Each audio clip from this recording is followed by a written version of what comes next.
Suara gaduh dari matamu itu terlalu keras dan kemudian aku mengalihkan pandanganku. Nah, jadi di sini sensasi atau imagery that the poet want to build is imagery of auditory atau pendengaran. Suara gaduh dari matamu itu terlalu keras dan kemudian aku mengalihkan pandanganku. Nah, jadi di sini sensasi atau imagery that the poet want to build is imagery of auditory atau pendengaran.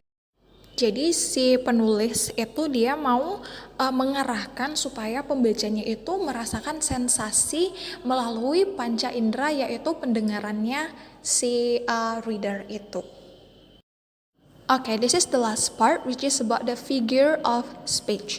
Most people think that the main ingredients of poem and poetry is the figure of speech, which it is frequently used to make it more colorful.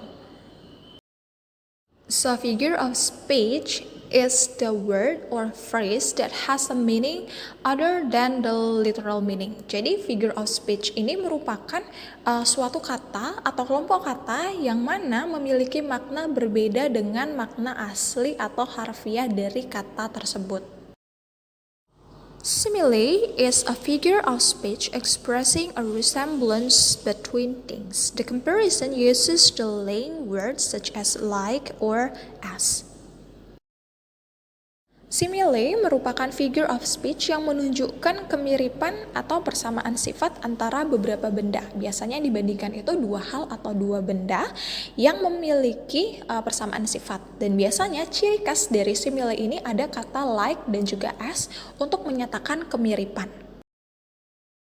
Personification is a figure of speech in which human qualities are given to animals, objects, or ideas.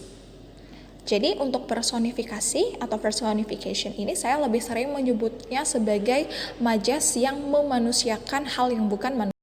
Itu karena kita memberikan sifat manusia kepada objek, hewan, ataupun ide yang mana pada kenyataannya benda, kemudian hewan, dan ide tersebut tidak bisa berbuat demikian karena sifat tersebut hanya dimiliki oleh manusia.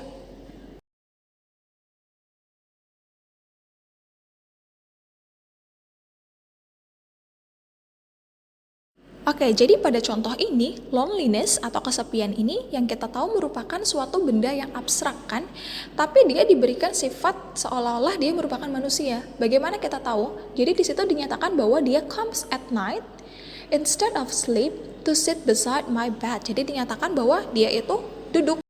Hyperbole, this is the figure of speech use the exaggeration to express the idea. Jadi kalau misalnya hyperbole itu dia lebih cenderung untuk melebih-lebihkan sesuatu padahal kenyataannya itu nggak mungkin terjadi.